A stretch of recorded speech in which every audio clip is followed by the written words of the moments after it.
Hi traders, welcome to this video.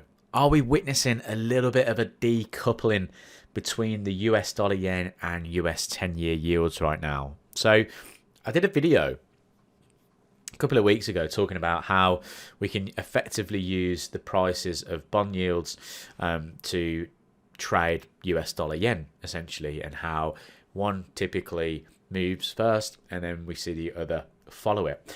But recent events, i.e. trade tariffs, have caused the US dollar 10-year yields and yields in general to rally hard. We're seeing a huge sell-off in bonds in the US, and that's why yields are rallying aggressively. But that leaves us with the question, why is dollar yen dropping lower? Should dollar yen follow it, and will it follow it essentially? So there's a couple of things I want to kind of follow on here and kind of decode, because it's not typical to see dollar yen move in one direction and yields you've moved the other. The one point that I can kind of point to here is the fact that here we had yields moving lower back in sort of July while dollar yen was still pushing higher, and what happened in this scenario is that dollar yen ended up catching up. So is this a familiar situation that we're having here? Are we going to see dollar yen catch up with yields, right? Because in a typical situation, when yields rise, usually the US dollar would rise, okay? And what we would typically see from the back of that is that markets will start to price in sort of a potential rate hike by the Fed. But that's not necessarily what we've got in this situation right now, because like I said before, usually higher yields equal stronger US dollar, and that in fact will be a higher dollar yen price, or vice versa. When yields fall, we usually see dollar weaken and we see dollar yen roll over, but we're not really getting that right now, and that's probably because of this trade war that's going on between Trump and China right now, and this battle that we've got together. Now, one theory really is the fact that risk sentiment, right? If we go take a look at what the volatility index has been doing recently, it's been a lot higher. It's up at the 49.92s right now. It's very high considering where we've been at. So when volatility rises like this, we usually see that kind of risk off mood. Now, usually the dollar is a risk off currency. It's seen as a potential safe haven. However, because the dollar is directly involved with what's going on, I don't think that it's being used as that right now. Instead, we're seeing flows into other markets like the Swiss franc and the Japanese yen. That's why we're still seeing that dollar yen strength, or the yen strength against the US dollar for now. But ultimately, we've got this huge move on the volatility index. If that does start to come off a little bit, then yeah, great. We might start to see that sort of dollar catch up with dollar yen catch up with the US 10-year yields. Another thing is obviously, are traders worried how tariffs are going to impact inflation going forward? And is that why we're seeing a huge move on the US 10-year? We're not just seeing it there as well. We're seeing it across the sort of long end and short end of the curve, where you've got 30-year yields up at now 4.88%, and we've even got US 2-year yields jumping slightly up to 3.78% right now. So the long end of the curve is where you're starting to see these kind of big moves coming in, because essentially what this is telling us that is in 10 years time, this is where they expect interest rates to be at 4.4%. On a 30-year, they're expecting it at 4.8%. On a 2-year basis, they're still expecting it to be a lot lower at 3.78%. So that is still quite a considerable way from where the current interest rate is, which is at 4.5% in the US right now. So they're expecting at least now, sort of, if we're going off a 25 basis points cut, we're at least 3 to 4 cuts coming from the central bank. So on a short end, we're still seeing that pricing coming in, but on the long end, we're seeing this move up. Again, this is kind of adding to that volatility within the markets. Now, we are seeing stocks rebound a little bit today.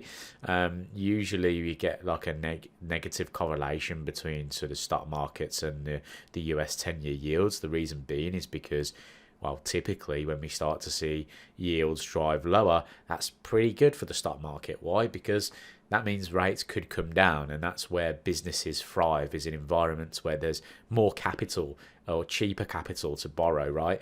So that's why you usually see that kind of inverse correlation. You know, in 2022, we saw a huge rise in inflation, and that created this sort of downward year here right now. So what are we expecting here? If yields continue to rise, is that going to create this continuation of the stock market as well? But I thought it was just interesting to bring to your attention that we have got this kind of decoupling between the US 10-year yields and the dollar yen price right now. And is this something that we can try and maybe take advantage of? You know, is this something that we could look at and say to ourselves, well, is this a opportunity to try and close that gap essentially? And if we do start to see support being found here at 145, is the market going to move higher? The only problem I've got with it is obviously the fact that the market is feeling very much risk off, and we are starting to see Japanese yen being bought because of it. The other thing as well is between the trade war of China and the US, right? We're currently trading above that 7.4 area. If I just go to the daily chart here, we broke this long-term sort of area of resistance what we had on the US dollar CNH, and the market has now kind of broken through that, and that's obviously a bit of a devaluation of the yuan right now, which is something that China might use in order to kind of offset this risk of tariffs. The other thing as well is what we might see is that China might retaliate by selling US treasuries, right? Selling it to the market, which is causing this potential crash in the bond market, which is then going to send yields higher, and that's not necessarily what President Trump wants to see, is it? Because he wants lower yields, because he wants lower interest rates, as well as the fact that he wants to pay, or basically government debt he wants to be paying back at a lower rate. So it's a very interesting situation that we're seeing ourselves in the market, which makes it very difficult to trade in these conditions.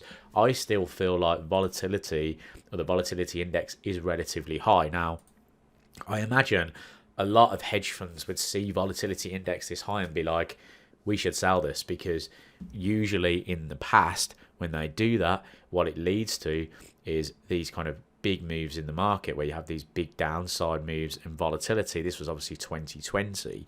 We can kind of look back over 2018. This is what happened in 2018, where we had this large spike up, again, tariff driven, right? That was the trade war narrative between China and the US back then as well, and it got to around 50s. Right now we're trading at 49.80s, so it's looking very similar in that sense. So if we do go and have a little look at what happened back on the stock markets in 2018, you'll see that we had that kind of similar downside movement within the market, right? But then it recovered very quickly.